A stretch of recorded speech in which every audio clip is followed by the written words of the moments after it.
In Germany in 1976, a 23-year-old girl died in her bedroom. When the doctors came to examine her body, what they found was something that nobody in that room was prepared for. She weighed 68 pounds. That's the weight of a very small child. Her knees were broken, not cracked, not bruised, broken completely from spending many hours on them in prayer that her bones and the tendons had given away. Her lips were cracked. They were split open from dehydration. Her body had been without proper food and water for so long that it had simply stopped being able to hold itself together. And for the 10 months before she died, her family had not called a single doctor, not once. Instead, 2 Catholic priests that had been coming to her house every week, sometimes twice a week, to perform a ritual on her that lasted up to 4 hours each time. They did this 67 times, and every single session was recorded on tape. Those tapes were later played in a court of law, and everyone who heard them, the judges, the lawyers, the jury, the journalists sitting in that courtroom, all went completely silent. Her name was Anneliese Michel, and this is her story. If you're a fan of strange, true, and extraordinary stories, this is it. This is your channel. Subscribe so that you never ever miss a story. To understand what happened to Anneliese Michel, you need to start from the beginning, when she was just a normal girl growing up in a small town in Germany. Anneliese was born on September 21st, 1952, in a little village called Leiblifing in the southern part of Germany. She grew up in a home where religion was everything. Her family were devoted Catholics, which means they believed deeply and seriously in God, in the church, in prayer, and in the idea that the spiritual world was just as real as the physical one. Anneliese was a good student. She was kind, gentle, and quiet. She loved her faith. She prayed regularly. She went to church, and by the account of everyone who knew her, Anneliese Michel was a sweet, serious, and deeply religious young woman who wanted nothing rather than to live a good life and to serve God. There was nothing about this girl who grew up in a little village in Germany that would make you think that anything dark was coming for her, but it was. It started when she was 16 years old. Something happened to her body that frightened everyone around her. She had severe seizure. Her body shook violently and she lost control of herself completely, and there was nothing that anyone could do until it passed. When she went to the doctor, they examined her and told her family that she had epilepsy. Epilepsy is a condition of the brain that causes a person to have seizures, which are moments where the brain fires in a wrong way and the body reacts in ways that the person cannot control. The doctors gave her medicine to help her manage the condition and sent her home. The medicine did not make things better. It seemed to make things stranger. Anneliese began having experiences that she could not explain, and the doctors could not explain either. She could fall into a kind of trance, a deep blank state where she was awake but not really present. She was always staring at nothing. She was unresponsive to all the people around her. She started seeing things that nobody else could see, dark things, and then she started hearing voices. Not gentle voices, not kind voices. Voices that told her that she was going to hell. Voices that screamed at her and insulted her and filled her mind with dark and terrible things that never went away, not during day and not during night. Anneliese went back to the doctors. She was given more medicine, different medicine, stronger medicine, but the voices did not stop. If anything, they grew louder. Over the next few years, Anneliese Michel saw many doctors and tried many different treatments. She was admitted to a psychiatric hospital at one point for observation. The doctors who examined her gave her different types of medicine, but none of them ever helped her. The seizures continued, the visions continued, the voices continued, and something else started happening too. Something that the doctors found harder to explain. Anneliese began to develop a strong and physical reaction to religious objects. When she was near a crucifix, the Christian cross that Catholics hold sacred, she became distressed in a way that seemed to go far beyond ordinary discomfort. When she was near holy water, the blessed water in Catholic rituals, she reacted in a kind of way that frightened everyone around her. When prayers were said near her, she would become upset in a way that did not match the behavior of a person who loved God the way Anneliese had always loved God. Her family watched all of this and began to wonder. They wondered whether what was inside their daughter was not an illness that the doctor could treat, whether it was something that required a completely different kind of help. By 1973, Anneliese Michel was 21 years old and she had been suffering for 5 years now. She was exhausted. She was frightened.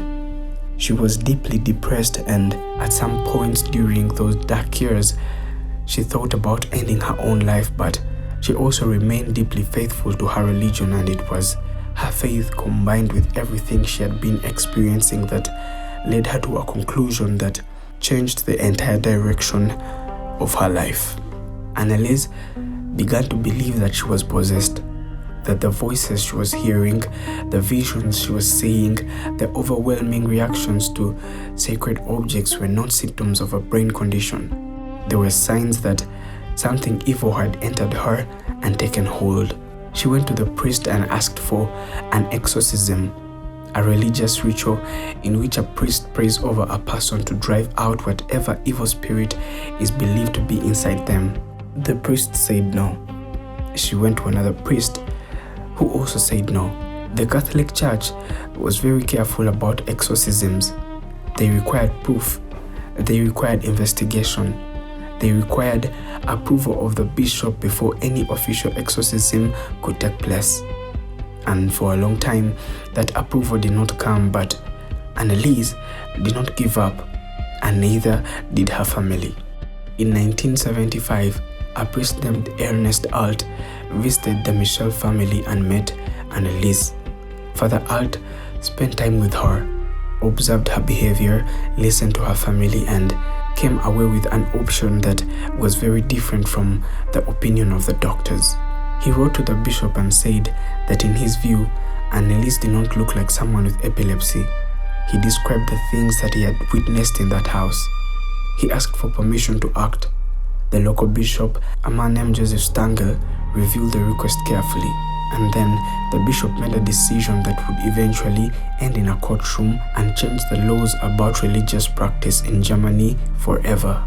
He approved the exorcism. He gave his official permission to a priest named Arnold Renz to perform the full exorcism on Anneliese Michel. He asked that it should be made a secret and made one condition very clear. No one outside the family and the priest was ever to know about what was happening in this house. The first official exorcism session took place on September 24th, 1975. Father Arnold Renz came to the Michel family's home. Father Ernest Alt was also present. The family was there, and Anneliese was there sitting in the room where she had grown up, in the house where she had been praying since she was a small child, waiting for something to happen. What happened in that room during that session and the 66 sessions that followed over in the next 10 months is documented in detail because the priests made a decision that would later prove to be one of the most significant decisions of the entire case. The recorded sessions were on audio tape. Not all of them, but many of them. 42 audio recordings were made in total. The tapes captured everything that happened in that room during the exorcism sessions. They captured the responses that came out of Anneliese, and what those tapes captured from Anneliese Michel is something that people who have heard them still struggle to describe properly, even today, decades later. On the tapes, Anneliese Michel's voice changes. The voice of a gentle, quiet, and deeply religious young lady disappears, and in its place comes a sound that people in that room said that did not belong to a human being. Deep low sounds that seem to come from somewhere far below the surface of a human voice. They are screams, they are mocking laughs, and they are words. Full sentences spoken in different voices as though different personalities were using turns using the same mouth. Anneliese said there were 6 of them, 6 demons living inside her body, fighting each other to take control. She gave them names. She said one of them was Lucifer, the most famous name in all Christian tradition for the devil himself. She said another was Cain, the man from the Bible who killed his own brother and became the first murderer in human history. She said the other was Judas, the man who betrayed Jesus Christ. She said another was Nero, the ancient Roman emperor known for his cruelty and persecuting Christians. She said the other was Adolf Hitler, a man whose name needed no explanation to anyone alive in Germany. The last one was a priest named Fleischmann, a German Catholic priest who had been removed from the church centuries earlier for immoral behavior. Father Alt, when he heard that name, he was deeply disturbed because Anneliese Michel was just 22 years old and she was a girl from a small German town, and there was no way she would have known Valentin Fleischmann. That name was not common in any book. It was not something that a normal young woman would come across in her daily life, and yet she knew it. She named him along with the others as though he had introduced himself personally to her. For 10 months, Father Renz and Father Alt came to that house, sometimes once, sometimes twice. Each session lasted up to 4 hours. During these sessions, Anneliese knelt down in prayers for hours at a time. She knelt down so much that the bones in her knees broke, the tendons tore, and still she knelt. She stopped eating properly. She stopped drinking properly. She was losing weight at a rate that frightened the priests. But every time they suggested that she needed medical attention, Anneliese refused. She said that she was offering her pain as sacrifice for the souls of other people, a concept in Catholic theology called redemptive suffering. Her family, watching their daughter becoming thinner and weaker, supported her decision because they believed, as she believed, that what was happening to her was spiritual, and spiritual problems required spiritual solutions. The sessions continued. By June of 1976, Anneliese Michel was barely recognizable as the girl she had been a few months ago. Her body was skeletal. She could not stand up without being helped. She could not eat without becoming sick. Her teeth were damaged. Her eyes were hollow. People who saw her in those final weeks said that she looked like someone who was dying, because she was. On June 30th, 1976, the last exorcism session took place in the Michel family home. Anneliese could barely speak by this point. The priests came and prayed, and at some point during the final session, Anneliese said something that those who were in that room never forgot. She was asking to be forgiven for her sins the way a Catholic asks before they die. The priests gave her absolution, and then the session ended. Everyone went to sleep. On July 1st, 1976, the Michel family went into Anneliese's bedroom in the morning and she was not breathing. Anneliese Michel was dead. She was 23 years old. She weighed 68 pounds. The official cause of death was malnutrition and dehydration. Her body had simply stopped working because it had been given nothing to keep it alive. The death of Anneliese Michel did not stay inside that house. It could not. Someone reported it to the authorities. The state prosecutor launched an investigation, and when the investigators arrived and began examining the evidence, what they found shocked them. There were tapes. There were photographs of Anneliese's physical condition taken during exorcism sessions. They were showing a young woman wasting away in plain sight while the people around her watched and prayed and did nothing to stop it medically. There were diary entries. There were detailed records of 67 exorcism sessions conducted on a girl who had broken knees and who weighed less than a child. In March 1978, a trial began in the German city of Aschaffenburg. 4 people were charged with negligent homicide, a legal term that means causing someone's death through neglect.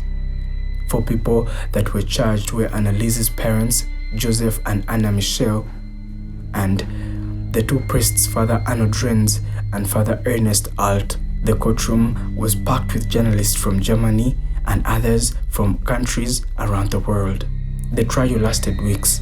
Anneliese Michel had suffered from a treatable medical condition, and that if a doctor had been called and proper medical care had been given, she would still have lived. They argued that the people around her had failed their basic duty to keep her alive, and that their religious beliefs, however sincere, did not excuse them from their responsibility.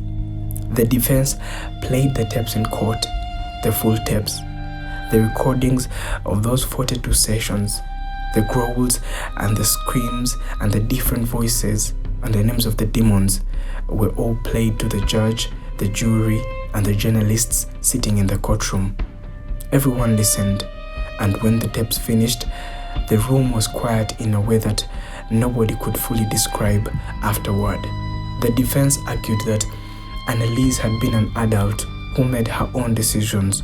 By that, she had chosen to refuse medical treatment, and she had chosen to undergo exorcisms of her own free will. They argued that what was on those tapes could not be explained by medicine alone. The judges and the jury listened to all of it, and then they made their decision. All 4 defendants, the parents and both the priests, were found guilty of negligent homicide. They were sentenced to 6 months in prison. Given the time that they had already spent in the process of the trial, none of them served significant additional time behind bars. The sentences were suspended. The story of Anneliese Michel has never gone away. It became the basis of a famous Hollywood film called The Exorcism of Emily Rose, released in 2005. It was watched by millions of people around the world who had no idea it was based on a true story. Tell us what you think about Anneliese Michel in the comments, because we read every single one.